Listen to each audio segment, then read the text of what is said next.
Hey everyone, welcome back to another video. So I've been testing 14.3 in the background, which this video will also include the follow-up. So first off, I want to start with iOS 14.3 is now available to the public. So if you have the beta profile and you're considering not installing the RC2 yet, this is the public release of the RC2.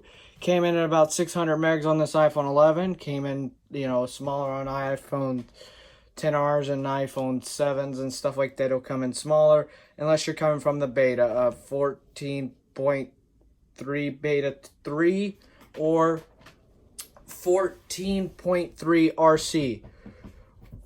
So, because it has to reinstall the whole update. Now I'm going to pass it over to Pass Austin for the iOS 14.3 RC follow-up, plus how iOS 14.3 is also running on his iPad Pro. I'll be back after this. Hey everyone, Pass Austin here. Thank you, future Austin. So this video here, as I'm Pass Austin, 14.3 official release has not came out. So this is the follow-up to the 14.3 RC2, the release candidate 2nd gen, which I actually have installed on Mr. iPad Pro, which I will get into the iPad Pro, which will probably run the same as the iPhone 11, but 14.3 follow-up. I want to do a follow-up to the actual public release. Leave your comments down below this video for to be featured in my follow-up video coming up in about a week. So that'll come up about Sunday, around next weekend. So I'm going to start off with the iPad side of the line. iPad Mini 4. This is not the Mini 5, but so far it is actually running pretty good. It's a little bit hesitant at times, but for the most part it's been running good. I'm updated to 14.3, build 18C66. So that release candidate also is running on this 7. But these two devices are definitely starting to show their age as I use, I'm going to talk a lot about processors in this one, because I'm actually noticed something with iPad and iOS now going through this update. They have really made good performance. So if you are big into performance side of processor wise, this update is yours. But I don't get into processors and stuff like that and gimmicks like that on the actual tech channel. But this stuff is pretty, interesting. And, I'll leave a link to a free processing, like you can see your processor usage and stuff like that in the description down below, so you can see it. So anyways, like I said, actual legit one that's not actually fake, because I saw some big YouTubers actually commenting about a fake one. But here, anyways, it'll be right above. It'll be either above or down below the description. Even this iPad here, as y'all can see, it is a 2-year-old iPad, but the processor, it's not the same app, because this app is actually, you have to pay for it. But you can see, yeah, it's a little bit on the rough. It was on the rough side a little bit. But you see 22% for this 4-year-old tablet, 5-year-old tablet. This is actually pretty good, and I don't know why it's blowing it up. But you can see the processor fluctuating and stuff like that. For voiceover users, the iPad Mini 4, when you first start up voiceover, will shoot up to 90% of usage. Memory of 3 dot frequency ARM64 48%. ARM64 V8 2 34%. 34%. What voiceover running? That is actually really pretty efficient, I got to say. ARM64 V8 2 frequency 2.0 gigahertz of 3.08 2.51 2.89. So your average average load times. Memory button total 1.94 gigabytes. So you could see iPadOS is actually running pretty good, and this went dark. I don't know why, but there you go. You can see that's actually running really efficient, especially with voiceover. Group status and security folder. It's voiceover it's a 4-year-old, 5-year-old tablet. Give it time compared to this big boy over here, which I'll get into on the iPad Pro. So there you go. This device is working fine. The 7, when voiceover runs, which I'll run voiceover, Voiceover off. 250. CPU charge 34.5%. It gets a little rough at times, especially if you're in a FaceTime call. It averages about 50%. Group FaceTime, I don't know why. It's intensive. So for, my visually impaired or blind audience that actually has iPhone 7s, iPhone 6s, or even iPhone 8s, be careful on 22.6%. Be careful on group FaceTime calls. You may witness some lags on the iPhone 7. Maybe not as bad on this 8 Plus or the iPhone 8 as you would on the iPhone 7. But the iPhone 7 Plus, you may actually witness less lag than the 7 or the 6S, because the Plus phones have seemed to perform better than the standard Double tap to open. Voiceover off. 7s or standard whatever, and stuff like that. So far, these two devices are running great. Now I'm going to move these out of the way so we can get Mr. iPad Pro, and we will, as it is plugged in, and give me a sec. So here we are. Here's my iPad Pro, and I actually installed iPadOS 14.3 RC2 as the same copy as now, which will be out for y'all later today, or I'm filming this the night before, but it'll be out. So once it's out, you can go to settings, general, and software update. But the processor even here is running really efficient on this A12X. VoiceOver will spike it up, of course. Processor button. CPU 16.2%. It spiked it up to about 20%.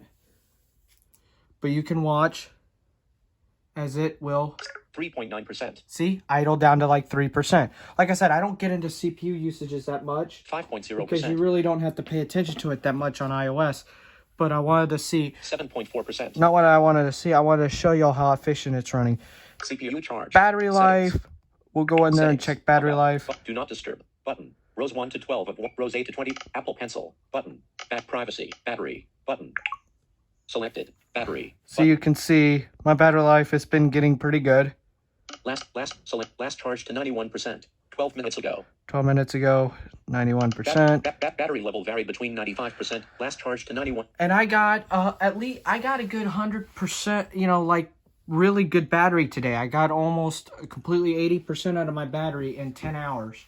The screen on and screen off. Rows 23 stuff. Battery level varied, but usage. Hold on. Screen off. Screen on. 11 hours. 54 minutes. 11 hours and 54 minutes. Screen off. 37 minutes. Well, the screen off is 37 minutes, but I'm getting like 11 now. Auto brightness is currently the last 10 days. Last Button. 10 days. Selected. Last 104 activity. 143% battery used. December 13th. Data copy. See, I let it go down 43% and die after I did the software update this Sunday morning. So it's saying I used 143% on this given day, when in reality I didn't. But hey, whatever. But I got 11 hours out of it, including watching YouTube. So to get it, it's a little bit rough because it was indexing, but give it a few days. And like I said, by next Sunday I'll have a bigger follow-up. Security folder. Edit mode. But if you're wondering, Voiceover off. hey, should I update my iPad Pro to iOS 14.3 or my iPhone or anything else? It's running smooth. You can see it's running really swift. I got the 120 hertz on. And opening apps and doing a Geekbench and all that. I'll do a Geekbench test on this iPad since it's my top performing iPad. So I'll be back with that. So here we go. Oh, I have Geekbench 4 over here. Alright, I had it somewhere. I had Geekbench 5. So we're gonna... Whoa. Backyard underscore. Welcome. Heading. Tab bar. Selected. Benchmarks. Tab. History. Device. Settings. Settings. History. Select. Welcome. Tab bar. Selected. Welcome. Battery. Compute. CPU. Button. Alright, so I had to get used to this. I don't use Geekbench that much. Select benchmark. Heading. CPU. Button. We'll do CPU. CPU. Compute. Button. CPU. Button. Run benchmark. Button. Alright, so now we're gonna run it. So Geekbench 4. once CPU it's benchmark. once it's done testing, even though this doesn't do a full-on 100% test of the processor, I know something that does way more of a better intensive run. But yeah, anyways, I'll show you all that after this is done. So a little update, we are 67%. 67% of the way. So we're working on this. 69%. And yeah, so here we go. So we're just finishing up some things and getting this iPad Geekbench Scores will be done. 90%. 92%. And as you can see, it's moving pretty fast. So, you know, 94%. Geekbench will spike test the processor. It won't 98%. like fully go hammer to pedal to the metal. Geekbench 4. But here you go. Here are my scores. Your device. Model, iPad Pro, 11-inch, iPad 8, 1. All right. OS, iOS 14.3. So you can see iOS OS 14.3. It was primary iPad OS. Processor, Apple A12X Bionic at 2.49 gigahertz. Yep, right now it's running at an average of 2.49 gigahertz. That's your average processor, I want to note to everyone. That's average. Memory, select memory, 3.70 gigabytes. 3.70 gigabytes, 300 megs is going to actual running OS, but there's Memory, 3.70 gigabytes. 3.70 gigabytes are free, while the 300 megs are going straight to the straight to running iOS. Select benchmark, CPU, button. So CPU. Compute, button. Hold on. What the heck? Apple A12X Bionic, top 1 processor, 8 cores, topology, column 1. Typology, column 1. 1 processor, 8 cores. One Column 2. processor, 8 cores. I'm going to try to go through this as quick as possible. Identifier, ARM. Base 2.49, L 128 kilobytes. L 128 kilobytes. So it tells you the basic specs. You can see Geekbench is running pretty good. You can see all the scores and all the fun data graphs. Like I said, I don't get into Geekbench. I mean, it shows a lot, but still.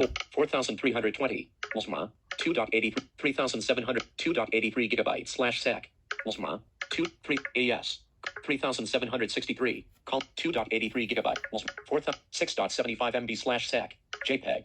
4,511. Column 1. So this is all the GPU nonsense. But like I said, I don't get into this stuff, but you know, I'll include the screenshots of it and all that. So as you can see right here, I'll include it all.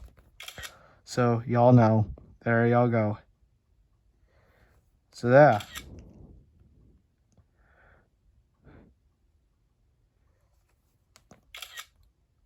So y'all know. There y'all go. And then I'll include all this fun stuff. Cause why not? So there you go. That's Geekbench. So